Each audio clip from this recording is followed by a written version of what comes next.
Ce message vous est présenté par l'Assemblée chrétienne Le Tabernacle. www.letabernacle. Ceci est le deuxième volet de la prédication que nous avons entamée dimanche dernier.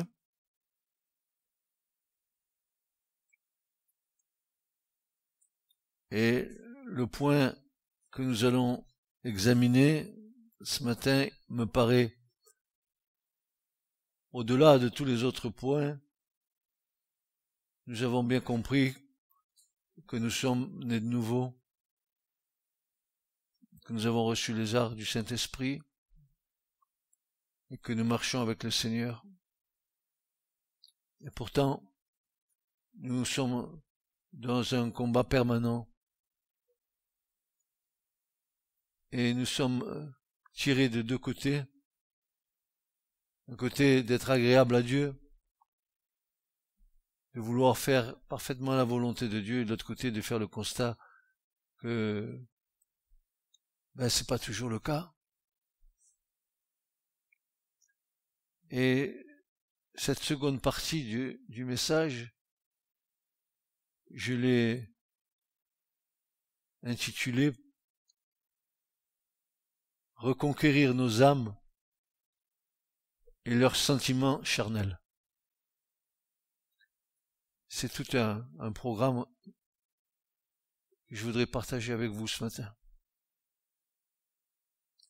Alors comment faire pour reconquérir nos âmes? Parce qu'on passe des ténèbres à la lumière. Il y a toujours comme des résidus, des réminiscences de l'ancienne vie qu'il nous faut éliminer avec l'aide du Seigneur. Ce travail doit être accompli avec l'aide efficace de la parole. Cette parole de Dieu qui est une puissance de purification, de régénération, de restauration et de création nouvelle.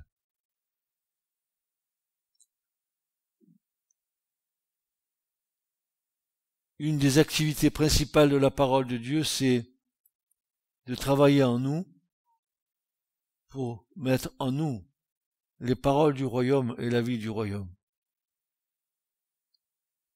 Cette capacité unique que seule la parole de Dieu a. Et quelle capacité a-t-elle, cette parole? Elle a cette capacité de diviser l'âme de l'esprit.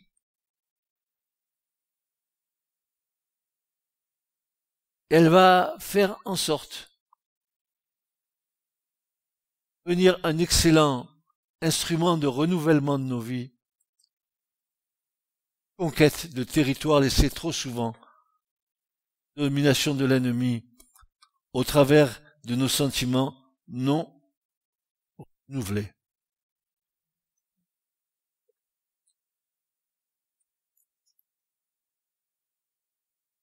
Nous verrons au cours de ce message combien parfois et bien souvent il nous est difficile, lorsque nous affrontons un problème, un moment de souffrance, de faire réagir en priorité la parole de Dieu. Non, en général, c'est nos sentiments qui vont dominer. On va commencer par essayer de trouver la solution nous-mêmes avant de nous tourner vers Dieu. C'est la première réaction que nous avons.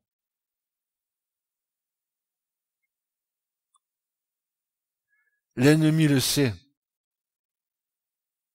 et s'en sert pour nous maintenir dans des états oppressifs et souvent dépressifs. Et cela atteint notre foi.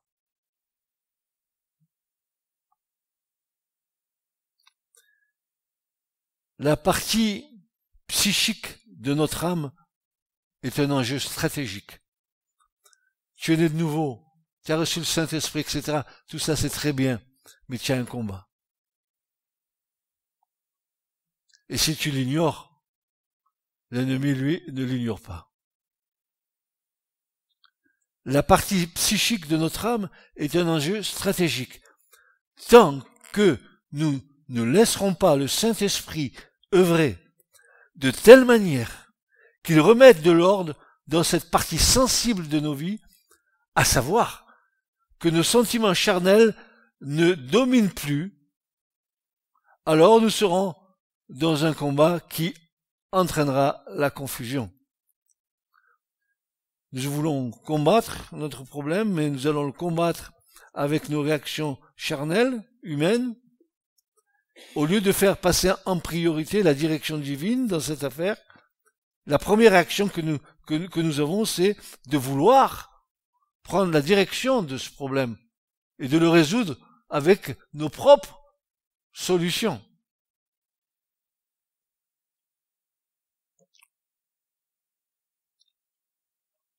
Et dans l'Écriture, ce problème, il va apparaître dès le départ. Si aujourd'hui nous sommes dans cet état-là, c'est parce que au départ, nos parents, Adam et Ève, ils sont tombés dans le piège. Et depuis, ça nous poursuit.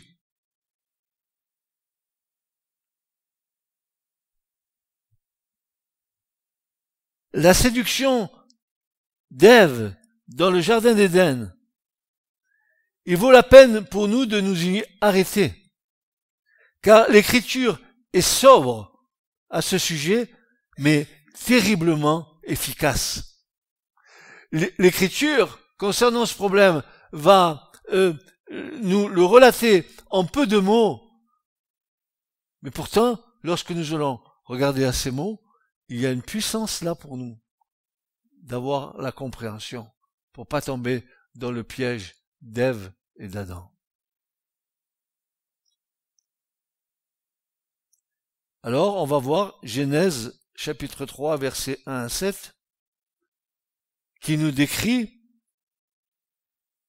le guet-apens dans lequel est tombée Ève et en même temps, par la suite, Adam. Que nous dit ce passage? D'abord, le verset 1 nous dit que le serpent était plus rusé, retenez ce mot, plus rusé, qu'aucun animal des champs que l'Éternel avait fait. Il dit à la femme, quoi? Dieu a dit, vous ne mangerez pas de tout l'arbre du jardin. Et la femme dit au serpent, nous mangeons du fruit des arbres du jardin. Mais du fruit de l'arbre qui est au milieu du jardin, Dieu a dit, vous n'en mangerez point, et vous n'y toucherez point, de peur que vous ne mouriez. Et le serpent dit à la femme, ah, vous ne mourrez point certainement, car Dieu sait qu'au jour où vous en mangerez, vos yeux seront ouverts et vous serez comme Dieu, connaissant le bien et le mal.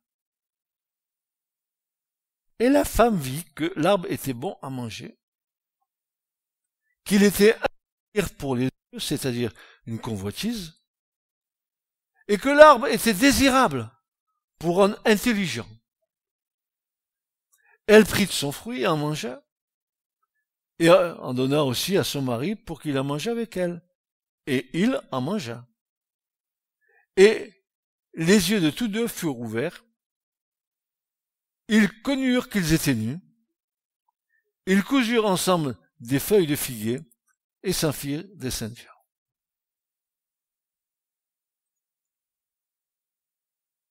Qu'est-ce que nous pouvons retirer de ce texte? Qu'a-t-il à nous enseigner? En quoi va-t-il ouvrir nos yeux quant à notre condition humaine? En quoi va-t-il nous aiguiller pour que nous ayons la victoire sur ce type de guet-apens? Quand il est dit que le serpent était plus rusé. Quand vous rentrez dans le terme hébraïque, vous apercevez que le mot qui est employé ici, en hébreu, c'est le mot arum. Arum qui veut dire que le serpent était subtil, qu'il était sagace, qu'il était sournois, qu'il était sensible. Très important sensible, qu'il était astucieux. Voilà ce que le mot arum veut dire en hébreu.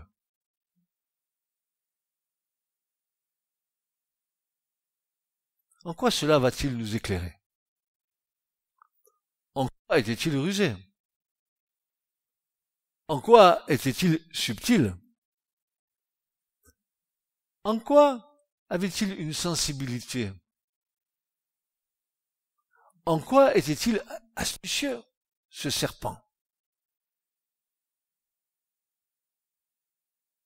Alors,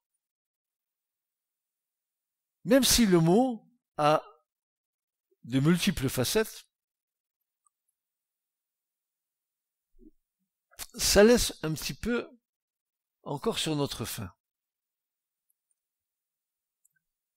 Et vous connaissez et vous savez très bien que le Tanakh, c'est-à-dire l'Ancien Testament, il a été entièrement traduit de l'hébreu en grec.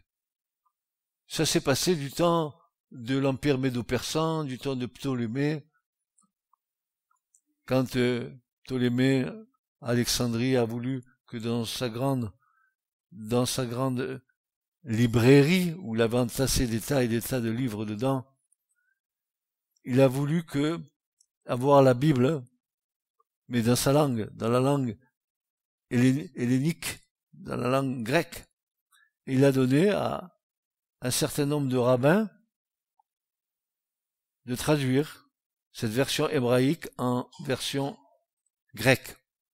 Et là, ça devient intéressant. Ces mêmes rabbins, qui connaissaient par cœur et parfaitement bien le texte original en hébreu, vont donner en grec des mots qui vont mieux nous faire comprendre ce qu'était le serpent. Le premier mot que nous trouvons, traduction de la Septante, pour le mot rusé que nous avions en hébreu arum, on va trouver un mot grec qui est le mot phronimos. Phronimos, qui signifie que, outre sa subtilité, sa sagacité, sa sensibilité, le grec dit qu'il était aussi intelligent, qu'il était sensé, qu'il était un esprit réfléchi, un esprit avisé. Mais ce qui est le plus intéressant, et intéressant de l'intéressant, c'est que ce mot grec phronimos, la racine de ce mot, c'est le mot phrène, en grec. Et ce mot phrène, c'est lui qui va nous éclairer. Le mot phrène, en grec, signifie le cœur ou l'âme, comme siège des sentiments, des passions, de la joie, comme le siège de la douleur, de la crainte, de la colère, de l'amour, des sensations physiques, de la faim, des mouvements de l'esprit, de la réflexion, de l'attention et de la pensée en général. C'est bien plus panoramique au niveau de la compréhension que le mot hébreu arum, qui nous a dit simplement qu'il était rusé, subtil, sagace. Mais voici que le mot grec va nous donner une panoplie bien plus large, n'est-ce pas, pour nous amener à une réflexion. Et quand nous voyons le mot phrène, nous nous empêchons pas de comprendre tout de suite à quoi ça s'adresse. Notre problème, c'est la partie psychique de nos vies. Le psyché. Le phrène. C'est le vrai problème. Quand l'Esprit de Dieu vient pour nous faire naître de nouveau, le Saint-Esprit lui-même, souvenez-vous, il vient purifier nos consciences des œuvres mortes. Mon frère, ma sœur, si le Saint-Esprit est venu pour purifier nos œuvres mortes, si le Saint-Esprit est venu dans ta vie pour te purifier des œuvres mortes, pourquoi, et je pose la question, pourquoi ces œuvres mortes continuent à te harceler?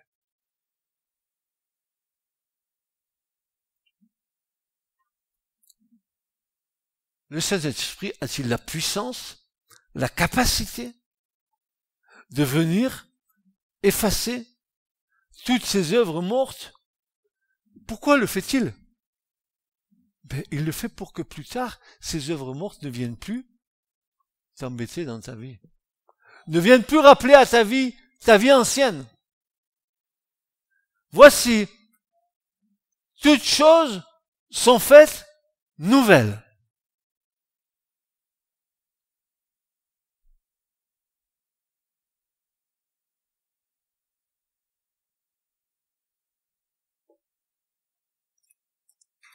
Le serpent était assez intelligent, Phronimos, pour parler aux frères, c'est-à-dire à son âme.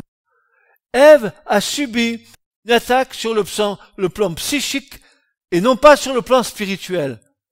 Il s'attend à parler aux sentiments d'Ève. Et là, tout a basculé. Dès qu'elle est sortie de la voie, elle se met elle-même en échec et par là même en péril.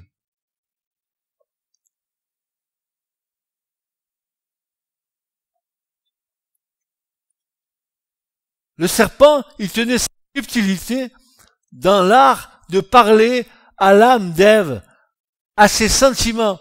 Une âme, écoutez bien, parce que là, il y a quelque chose d'assez subtil.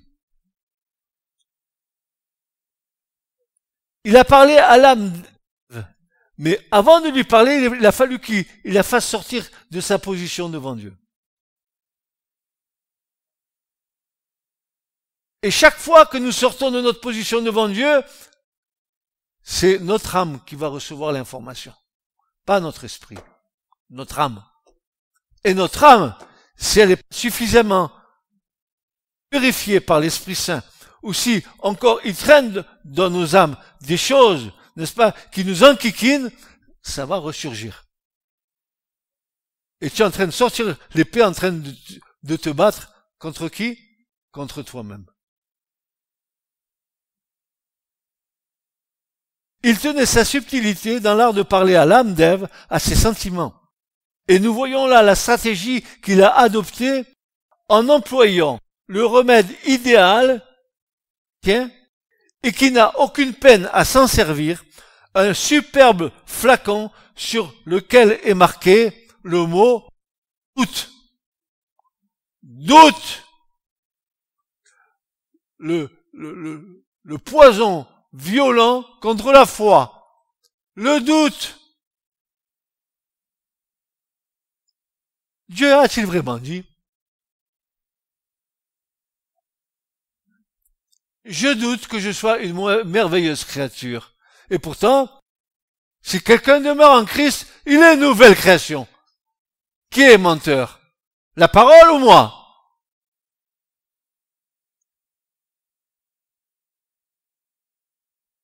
Ainsi, l'épître aux Hébreux nous indique que la parole de Dieu, elle est vivante, elle est efficace, elle est énergique et aussi tranchante qu'une épée à deux tranchants. Elle divise l'âme de l'esprit. Nous ne vivons pas par l'âme, mais nous vivons par l'Esprit de Dieu. Nous ne vivons pas notre foi avec les sentiments d'une âme qui n'est pas encore totalement régénérée, mais nous vivons par l'Esprit de Dieu. C'est pour ça que l'âme va tout faire pour avoir sa priorité par rapport à l'Esprit. C'est pour ça que chaque situation qui se présente devant nous, bam, si nous ne sommes pas au clair, là, je suis présente.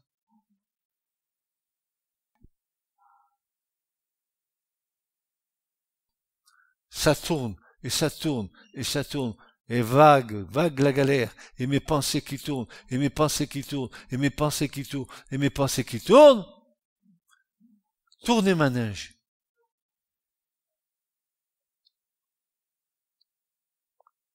Et quand je dis ça, je rigole pas, parce que j'ai tellement entendu au cours de ma vie des personnes qui sont toujours en combat avec elles-mêmes, alors que la situation elle est tellement claire et précise. Il n'y a même pas à y penser.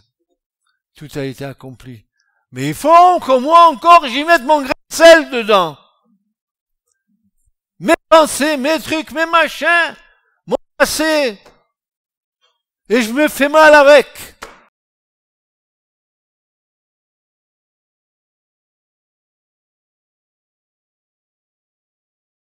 Remarquez que tant qu'Adam et Ève étaient dans la parfaite volonté divine, ils étaient quoi? Ils étaient lumière. Dieu est lumière, ils étaient lumière. Adam et Ève étaient lumière.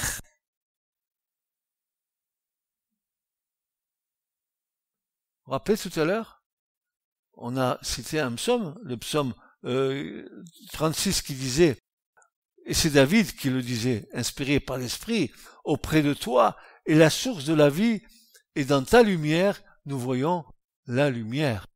Mais dès que la lumière de Dieu n'est plus en nous, qu'est-ce que nous voyons?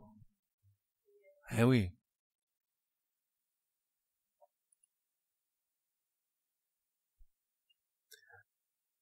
Du Saint-Esprit en nous.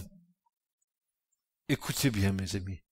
L'œuvre du Saint-Esprit en nous, c'est de faire éclore la base essentielle qu'est l'amour, afin de pouvoir nous accorder les autres fruits avec notre coopération, c'est-à-dire notre coopération qui se traduit par notre soumission accompagnée d'une parfaite obéissance. Au cas que vous n'ayez pas compris, je vais relire la phrase. L'œuvre de l'Esprit en nous, c'est de faire éclore la base essentielle qu'est l'amour, afin de pouvoir nous accorder les autres fruits, mais avec notre coopération, c'est-à-dire avec notre soumission accompagnée d'une parfaite obéissance.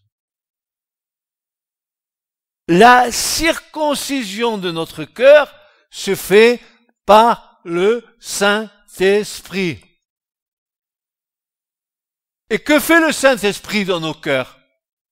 Quelle est cette circoncision qu'il fait dans nos cœurs?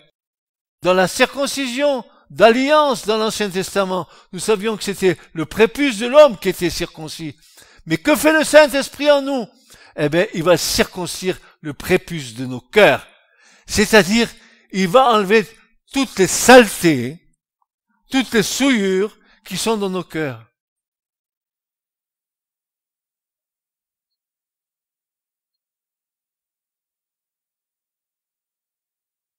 C'est lui qui va nous aider à tuer toutes les souillures de nos cœurs et y mettre les fruits dont nous avons besoin pour le changement de nos vies.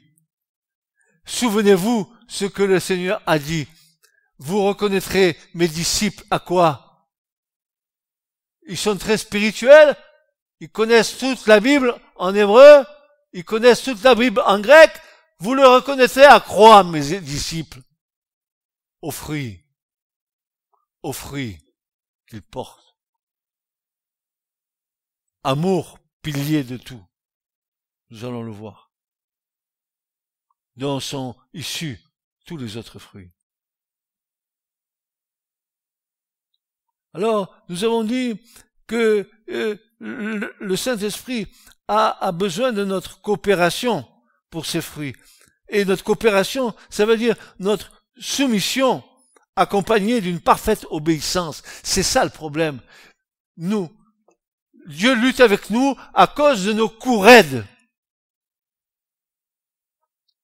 Et l'obstination, le prophète Samuel, il dit que l'obstination, c'est pire que la divination. C'est de la rébellion.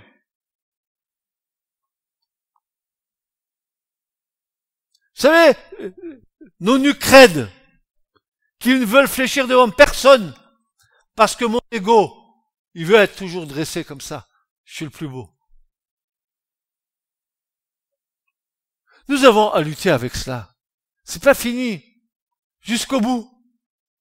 Si vous voulez voir des fruits apparaître dans nos vies, dans vos vies, Vous allez être obligé de passer par certains chemins. Vous allez voir comment Dieu agit pour que les fruits apparaissent. Tu crois que tu vas te mettre en prière, genoux par terre, tu vas dire, Seigneur, envoie-moi ce fruit-là. Par exemple, Seigneur, envoie-moi la patience. Et tu vas te tomber au-dessus du ciel. Mais tu te trompes. Tu vas voir, pour que la patience prenne vie dans ta vie, ce qu'il va falloir par où tu passes. Tu verras.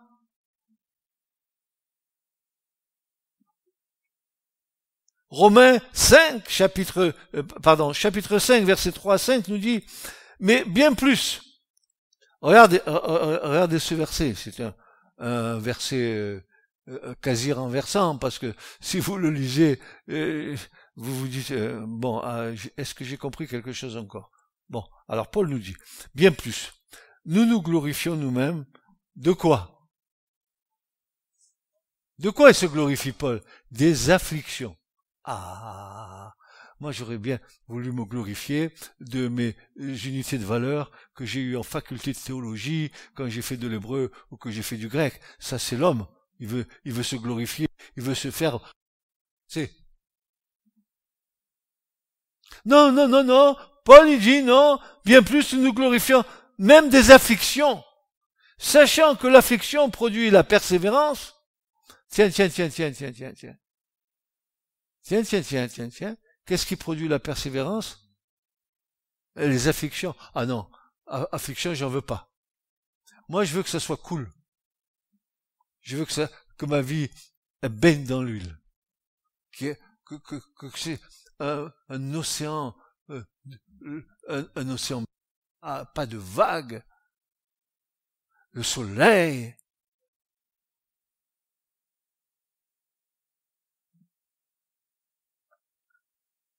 Nous nous glorifions même des afflictions, sachant que l'affliction produit la persévérance. La persévérance. Tu veux avoir une victoire dans l'épreuve. Qu'est-ce qu'il faut que tu fasses? Tu perds tes cheveux? Non, tu persévères. Tu persévères. Tu bouges pas d'un iota. Tu baisses pas les bras. Et si tu baisses les bras, va vite chercher un frère ou une sœur qui te relève les bras comme Moïse et Aaron. Et Hur. Peut-être tu as besoin de frères pour te lever les bras.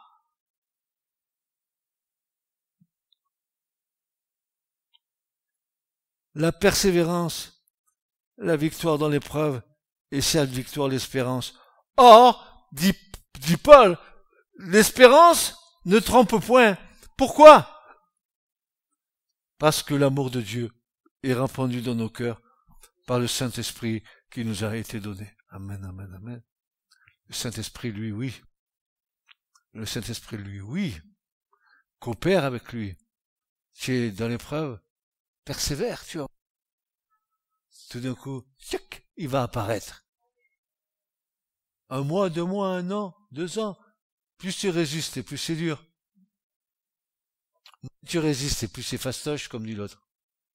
Hein? Nous avons bien noté que c'est parce que l'amour de Dieu a été répandu dans le Saint-Esprit qu'au travers des afflictions et diverses épreuves, cela va produire des fruits qui nous sont utiles afin que la nouvelle création soit digne du Seigneur. Regardez bien. Fruit de l'esprit au singulier. Et c'est là où j'ai compris. Le fruit de l'esprit dans Galates 5 au singulier, l'unité de l'inspiration. C'est l'amour qui est l'unité de l'inspiration. Et le Saint-Esprit va vrai avec nous. C'est-à-dire l'amour divin concernant tous les autres fruits qui en découlent. De l'amour va découler tous les autres fruits. Et tous les autres fruits vont découler d'une pédagogie de Dieu. Vous croyez que Dieu est un bon pédagogue? Croyez-vous qu'il est un pédagogue? Je crois que, outre qu'il soit un bon pédagogue, il est aussi un Dieu qui sait comment nous prendre.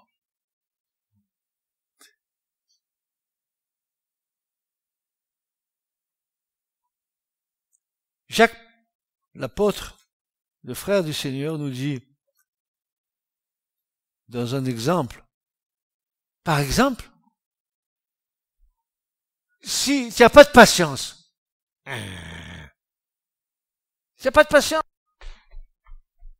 tu tapes des pieds, tu couines, tu ronchonnes.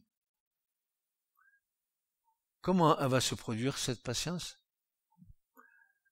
Preuve de notre foi produit la patience. Je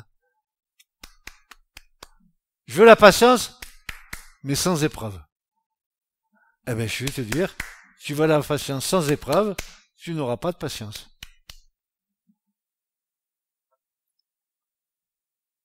Jacques 1,3.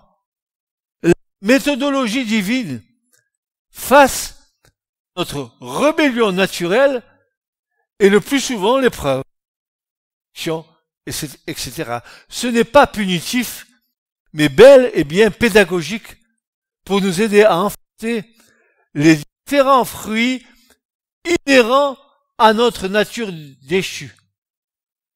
Et lorsque cela apparaît dans nos vies, alors qu'est-ce qui va se passer? Quand ces fruits apparaissent dans nos vies, qu'est-ce qui se passe, frères et sœurs? Regardez bien. Entends, mon frère. Ouvre tes oreilles. Si tu as du sérum dans tes oreilles, débouche tes oreilles. Écoute bien. Mais, fruit de l'esprit, c'est quoi? Le pilier, c'est quoi? Oh, vous connaissez la parole, c'est bien. Puis ensuite, la joie, la paix, la longanimité, mais la bienveillance, la bonté, la fidélité, la douceur, la tempérance. Mais contre de telles choses, il n'y a point de loi. Or, ceux qui sont du Christ ont crucifié. Qu'est-ce qu'ils ont crucifié? La chair, avec les passions et les convoitises. Si nous vivons par l'esprit, marchons aussi par l'esprit. Oh là là. L'opposé à tous ces fruits, ce sont les fruits de la chair. Et donc, une partie de la vie qui n'a pas été renouvelée. À l'amour s'oppose la haine. À la paix, la guerre et les disputes, la non-maîtrise de soi. À la patience, l'impatience. Je piaffe. Je veux tout de suite.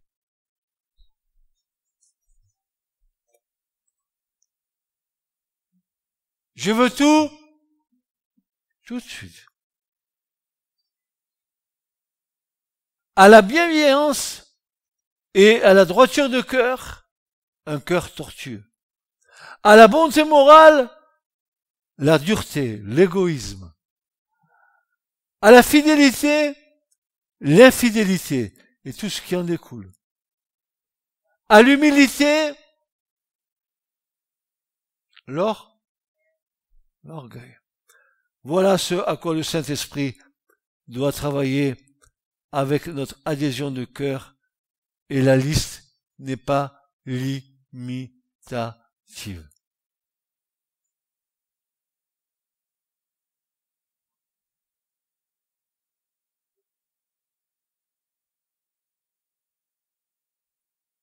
Et ces versets, ils sont en opposition totale avec les versets précédents concernant les œuvres de la chair. Nous devrions être un exemple éclatant dans nos vies de ces transformations opérées par le Saint-Esprit. Il n'est pas juste qu'après avoir reçu la grâce, nous ayons une vie nouvelle tournée le plus souvent vers notre passé que sur notre présent et notre avenir en Dieu. C'est pas possible cette histoire. Il n'est pas juste qu'après avoir reçu la grâce, nous ayons une vie nouvelle tournée plus souvent vers notre passé que sur notre présent et notre avenir en Dieu. Et écoutez bien ce que dit l'apôtre Luc. Il dit, Jésus lui dit, nul qui a mis la main à la charrue et qui regarde en arrière, ma vie nouvelle, elle est là. Et moi, je suis en train de regarder, oh, qu'est-ce qu'il m'a pas fait, lui? Qu'est-ce qu'elle m'a pas fait, elle? Que j'étais malheureux quand j'étais petit. Et je suis en train de me triturer avec ça, en train de me faire mal avec ça. Et pendant ce temps, Dieu, il est là et il te dit, mais quand est-ce que tu vas te tourner vers moi? Mais quand est-ce que tu vas te tourner vers moi? Quand est-ce que tu cesseras de fixer les yeux sur toi? Quand? Mais quand?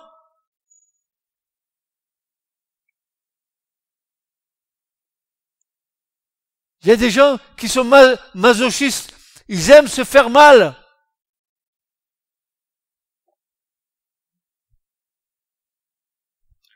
Nul qui a mis la main à la charrue et qui regarde en arrière n'est propre pour le royaume de Dieu. N'est propre pour le royaume de Dieu. N'est propre pour le royaume de Dieu. N'est propre pour le royaume de Dieu. Le passé, les choses anciennes, les souffrances, les épreuves devraient être évacuées avec l'aide du Saint-Esprit, qui purifie aussi nos consciences des œuvres mortes et infructueuses. C'est une question de vouloir et de faire que nous pouvons trouver qu'en Dieu seul. Et Paul dira, par la grâce de Dieu, je suis ce que je suis.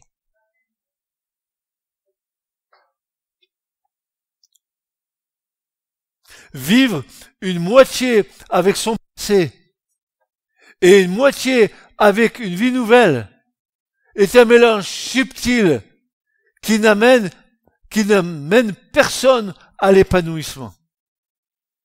Rentrer dans l'héritage d'une vie nouvelle, c'est accepter avec la grâce de Dieu de vaincre les géants qui voudraient nous empêcher de rentrer dans les promesses de Dieu. Écoute-moi, Église. Les promesses de Dieu t'appartiennent. Tout est à vous. Et tout est à Christ.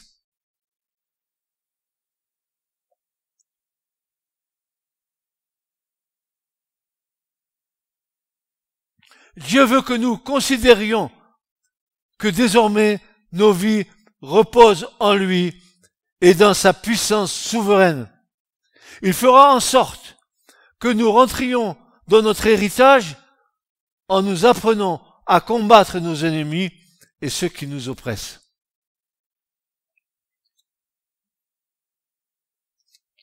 Ça vous va jusqu'à présent?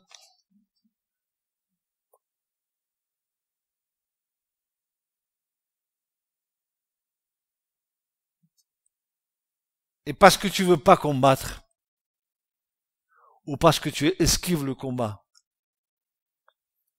parce que tu voudrais que Dieu fasse des miracles,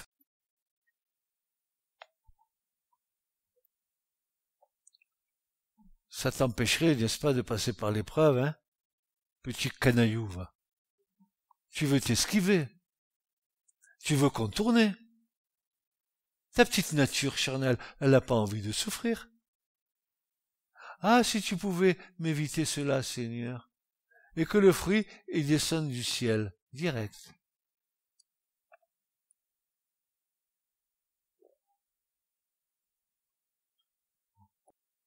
Eh bien, parce que tu veux pas combattre, parce que tu veux pas te battre, parce que tu esquives, t'inquiète pas, Dieu l'a pourvu.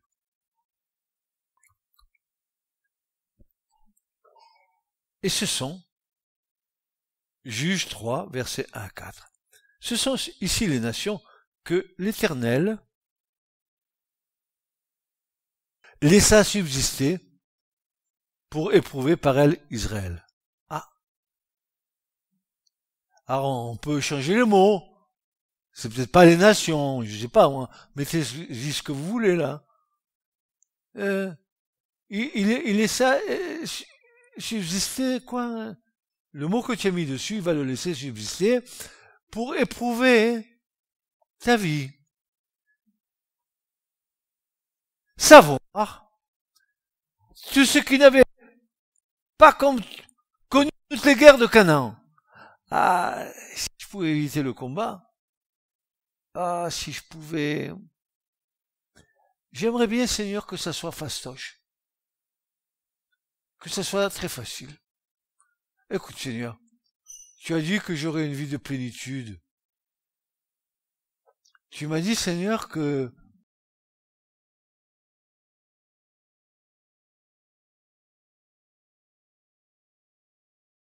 tu m'envoies ce petit fruit dont j'ai besoin. Tu sais, Seigneur, mon impatience avec ma femme, quand je suis pas d'accord avec elle et que je commence à avoir la moustache qui se redresse, parce que je vois qu'il y a beaucoup de barbus ici.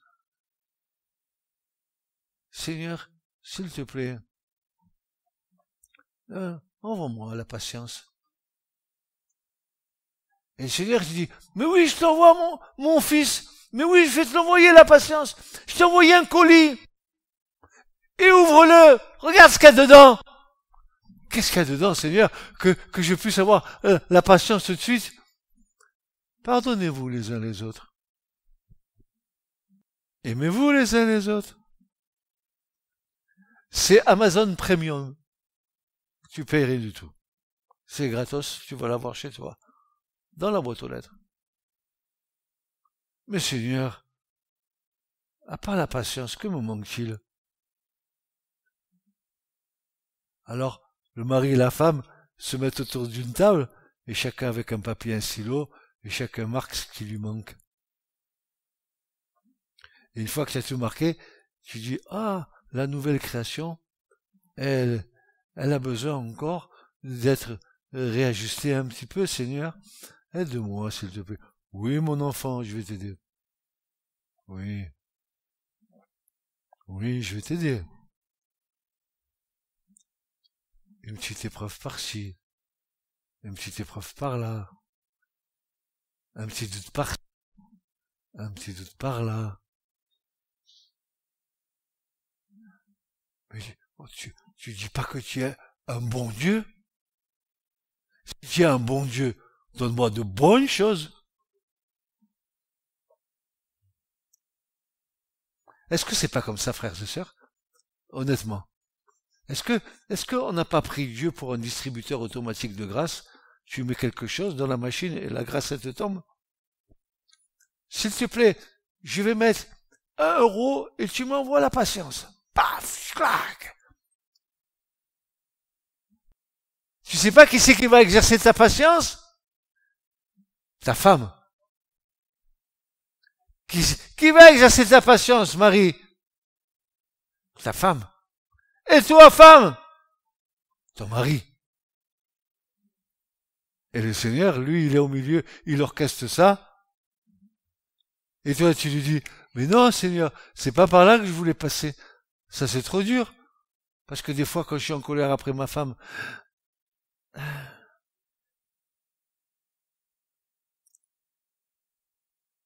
est-ce que ce n'est pas vrai tout ça? Est-ce que nous n'avons pas été confrontés à tout ça? Est-ce que nous ne sommes pas confrontés à tout ça?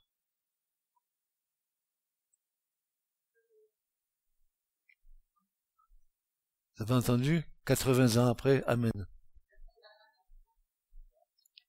Il en faut du temps pour réaliser les choses.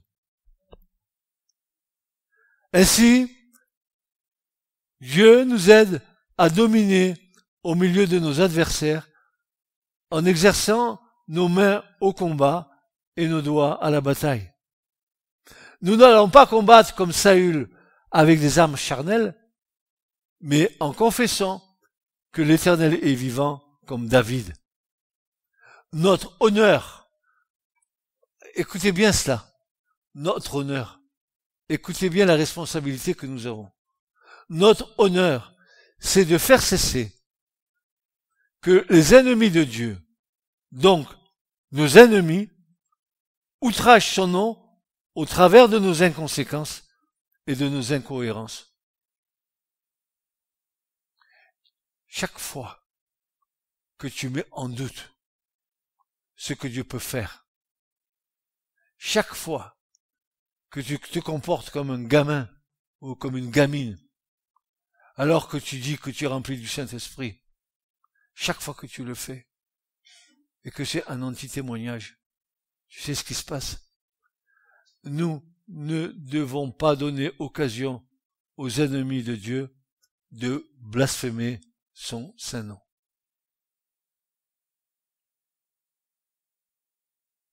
Et chaque fois que nous mettons en doute la puissance de Dieu pour nous transformer, nous alimentons le camp de l'ennemi.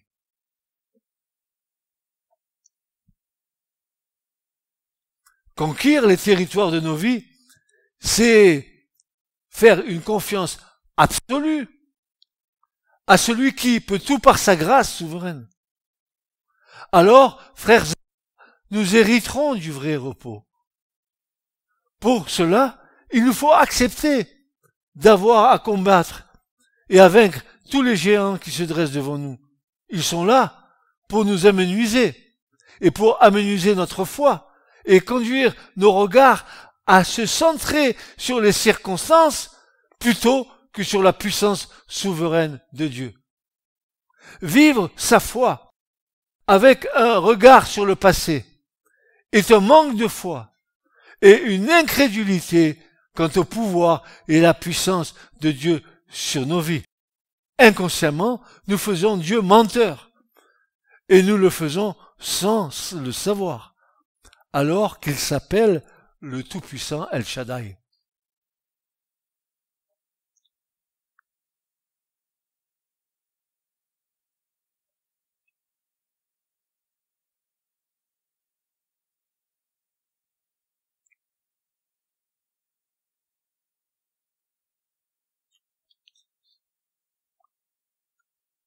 Il y a plein d'exemples dans l'Écriture comme ça, où les hommes ont douté de Dieu. Et il se trouvait un homme parmi ces hommes qui, lui, ne doutait pas de Dieu. Et il y a un exemple dans l'Écriture. C'est dans 1 Samuel 17, verset 8 à 11, où il est dit Goliath, n'est-ce pas, ce géant? Il se tenait là et criait aux troupes rangées d'Israël et leur disait Pourquoi sortez-vous pour vous ranger en bataille? Ne suis-je pas le Philistin, et vous des serviteurs de Saül? Choisissez-vous un homme, qu'il descende contre moi. S'il est capable de combattre avec moi et qu'il me tue, nous serons vos serviteurs. Et si moi j'ai l'avantage sur lui que je le tue, c'est vous qui serez nos serviteurs et qui nous servirez. Et le Philistin dit, moi, j'ai outragé les troupes rangées d'Israël. Donnez-moi un homme et nous combattrons ensemble. Et Saül et tout Israël entendirent ces paroles du Philistin. Ils furent effrayés et ils eurent une grande peur. Pourtant, frères et sœurs, n'avons-nous pas, au cours de nos vies, goûté à la bonté de Dieu, à la grâce de Dieu qui nous a renouvelés, qui nous a guéris, qui nous a délivrés, n'avons-nous pas goûté au royaume de Dieu? Et pourquoi, lorsque il y a un géant qui se présente de nouveau devant nous, nous commençons à avoir les chocottes et à trembler comme ça en disant mais qu'est-ce que je vais pouvoir faire? Qu'a dit David? Je viens au nom de l'Éternel qui est vivant. Et le géant C'est pas avec des obus, c'est pas avec des fusées, des petites pierres rondes. Il a abattu le géant. Nous devons avoir une foi qui surmonte toutes nos incrédulités et toutes nos peurs, toutes nos craintes, qui ne sont pas issues de l'Esprit Saint, qui sont issues de nos âmes qui discutaillent. Elles discutent contre Dieu. Parce que si Dieu est avec nous, mais qui sera contre nous? Faut arrêter.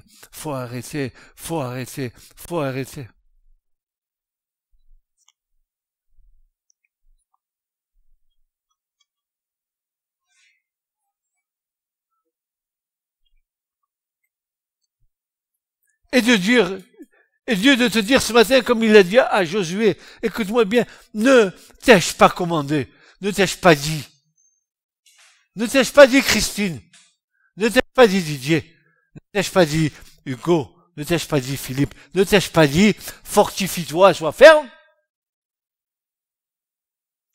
Ne te laisse point terrifier par cette terreur d'une âme encore remplie de ténèbres qui t'enquiquinent. Laisse la parole de Dieu être comme une épée qui tranche, qui divise l'âme de l'esprit. Laisse la parole de Dieu pénétrer en toi. Laisse-la prendre place en toi. Ne te laisse point effrayer, ne sois point effrayé, car l'Éternel ton Dieu est avec toi partout où tu iras. Partout où tu iras. Où tu iras, je serai avec toi. Fortifie-toi simplement. Prends courage. Ne laisse pas tes sentiments charnels dominer sur mon esprit, dit le Seigneur. Il pourrait, mais tu dis, mais est-ce qu'il pourrait pas faire à ma place que son esprit domine sur moi? Tout à fait, que je n'ai plus ces problèmes. Non, Dieu veut que nous coopérions avec lui dans la victoire. Sinon, à quoi ça te servirait? 10 minutes après, tu recommencerais.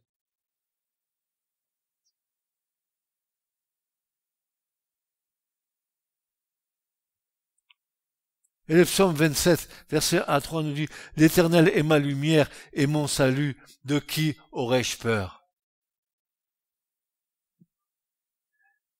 L'Éternel est la force de ma vie, de qui aurais-je frayeur? Oh, c'est tout ce qui est dit là. L'Éternel est la lumière, et ma lumière est mon salut, de qui aurais-je peur?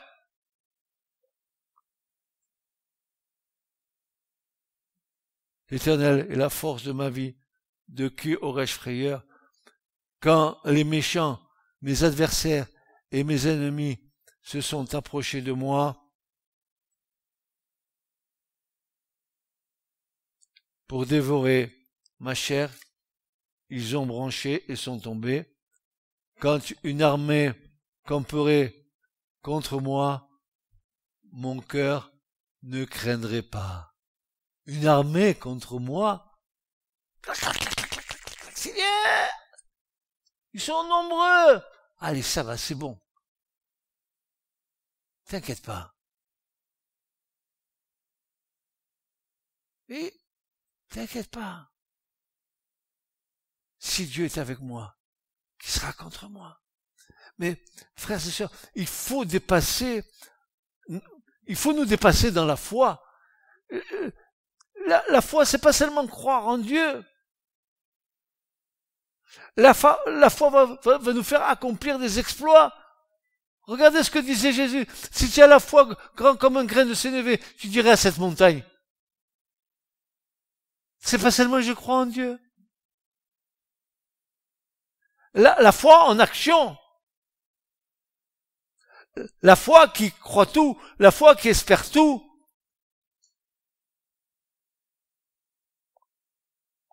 En revenant sur son passé, on influence son présent par les paroles que nous prononçons.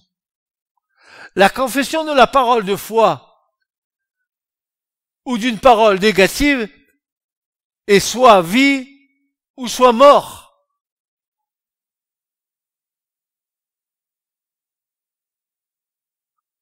J'ai un vieux livre que je vais rechercher dans ma bibliothèque, mais un vieux livre, très vieux livre, la confession, je ne sais pas si c'est le vrai texte, le vrai titre du livre, mais la puissance de la confession de nos paroles.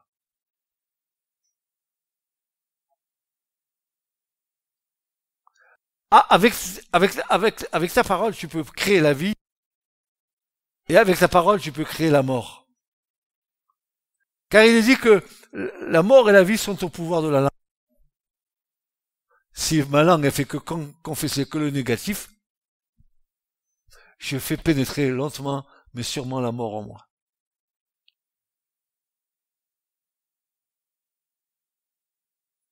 Paul dira, nous avons une telle confiance en Dieu.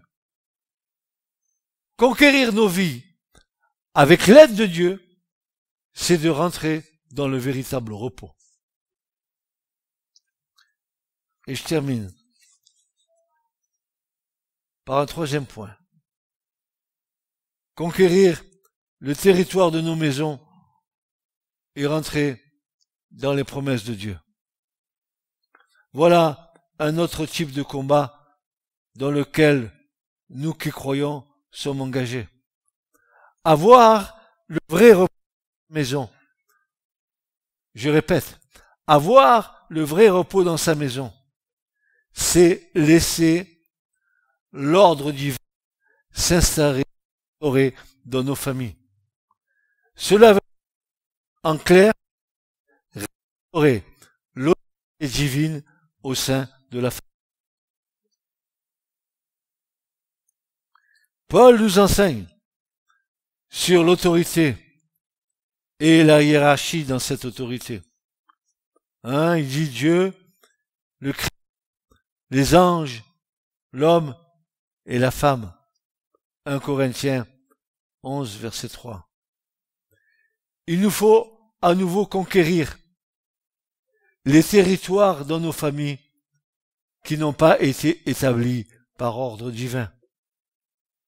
Que l'homme, qui est sommet de la création de Dieu, retrouve sa place dans la famille comme autorité que Dieu a lui-même établie.